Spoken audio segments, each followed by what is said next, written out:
আজ একটু আমি রাগ করছিলাম, ভেবেছিলাম ভিডিওই আর তৈরি করব না। কি করব ভিডিও তৈরি করে বলেন? যখন ভিডিও আপলোড করি কিছু সময় পর যখন ভিডিও চেক করতে যাই তখন দেখি কি ভিডিওতে ভিউজ হয় নাই, হলেও কি 2টা 3টা 4টা 5টা ভিউজ হয়েছে। তখন মনটা কেমন লাগে একটু বলেন তো? মনটা এতটাই খারাপ লাগে তখন আর আপনাদের বলে বোঝাতে পারবো না। ভিডিওতে ভিউজ না হয় এই কষ্টটা শুধু যাদের ভিডিওতে ভিউজ হয় না তারাই বুঝতে পারবে, তাছাড়া অন্য কেউ বুঝতে পারবে না এই কষ্টটা। তো মনের কষ্ট মনে রেখেই চলে আসলাম আবার ভিডিও তৈরি করতে। ভাবলাম যে জেলের সাথে রাগ করে মাছ না খেলে জেলের কি আসে যায়? সমস্যা তো আমারই হবে, কষ্ট তো আমারই হবে, তাই না? দেখেন, আমি এই ভিডিওটা কিন্তু প্রথম থেকে শুরু করি নাই, কারণ তখন আমার মনে রাগ ছিল।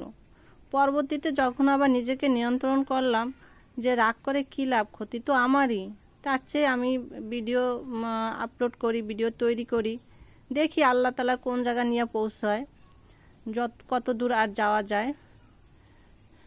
সবাই বলে ধৈর্য ধরো, সফল একদিন হবেই। আরে ধৈর্য আর কত ধরবো? ধৈর্য যখন বাঁধ ভেঙে যায় তখন আর কিছু থাকে না।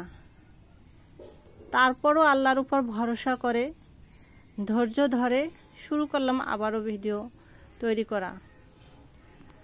তো ভাই বোনেরা, আপনাদের কাছে একটা অনুরোধ, ভিডিও দেখেন, একটা লাইকও দেন না। একটা লাইক দিলে আপনাদের কি সমস্যা বলেন? একটু কমেন্ট করলে জানেন মনটা কত ভালো লাগে। আপনাদের একটা কমেন্ট পড়তে অনেক অনেক ভালো লাগে, একটা রিপ্লাই দিতে অনেক ভালো লাগে। একটা বার যদি একটু শেয়ার করেন ভিডিওটা আপনার ফ্রেন্ডস ফ্যামিলিদের মাঝে, তাহলে আমার কতটা উপকারে আসে তা জানেন? এতটুকু করলে আপনাদের এমন কি ক্ষতি হয়? প্লিজ আপনারা আমার ভিডিওটি একটু শেয়ার করে ফ্রেন্ডস ফ্যামিলিদেরকে দেখার একটু সুযোগ করে দিন।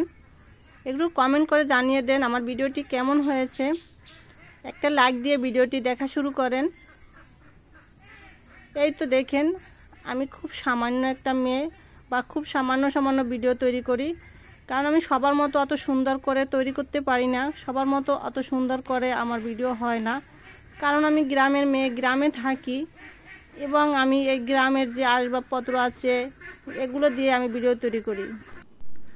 দেখেন, শহরের মানুষের মতো কিন্তু আমার সুন্দর সুন্দর বাসনকোসনও নেই, আমার অগোছালো ঘর, অসুন্দর পরিবেশ। তারপরও আমি চাই যথাসম্ভব এই অগোছালো জীবনের ভেতর থেকে একটু সুন্দর করে ভিডিও তৈরি করার জন্য। আল্লাহ যদি চান আমার এই অগোছালো পরিবেশের ভেতর থেকেই আর আপনাদের সাপোর্ট থাকলেই আমি ভাইরাল হতে পারি। শুধু আপনাদের একটু সাপোর্ট আর আল্লাহ সহায় থাকলেই হবে। তো দেখেন, আমি এই যে তরকারি রান্না করতে চলে আসছি, আর এই যে আলু দিয়ে মাছ ঝোল করব। তা আমি সব কিছু মশলা দিয়ে এগুলো আলুগুলো কষিয়ে নিলাম, আর কিছু সময় কষানোর পরে এখন আমি ঝোলের পানি দিয়ে দিয়েছি পরিমাণ মতো। ঝোলের পানি দেওয়ার পরে ঢাকনা দিয়ে ঢেকে দিলাম। এরপরে কিন্তু বলক চলে আসছে, আর বলক আসার পরে কিন্তু আমি মাছ দিয়ে দিলাম। আর এই মাছগুলো কিন্তু আমি অনেক আগেই এগুলো ভেজে রেখেছিলাম, আর ভেজে রাখার পরে এই তো আমি বলক আসার পরে মাছটাও দিয়ে দিলাম। দেওয়ার পরে এই যে কিছু সময় নেড়ে চেড়ে তারপরে এই যে তরকারিটা নামিয়ে ফেললাম। তো এই ছিল আমার আজকের রেসিপি। আজকের রেসিপিটি যদি আপনাদের কাছে ভালো লাগে থাকে, আমার রান্নাটা যদি ভালো লেগে থাকে, তাহলে অবশ্যই একটু কমেন্ট করে জানিয়ে দেবেন কেমন লাগছে। আর ফ্রেন্ডস ফ্যামিলিদের মাঝে ভিডিওটি শেয়ার করে তাদেরকে দেখার সুযোগ করে দেবেন। আর পরবর্তী ভিডিওটির নোটিফিকেশন সবার আগে পাওয়ার জন্য আমার ইউটিউব চ্যানেলটি সাবস্ক্রাইব করে নেবেন। আর যারা ফেসবুক থেকে দেখবেন তারা অবশ্যই আমার পেজটি ফলো দিয়ে রাখবেন। দেখা হবে নেক্সট ভিডিওতে। সে পর্যন্ত সবাই ভালো থাকবেন, সুস্থ থাকবেন। আল্লাহ হাফেজ।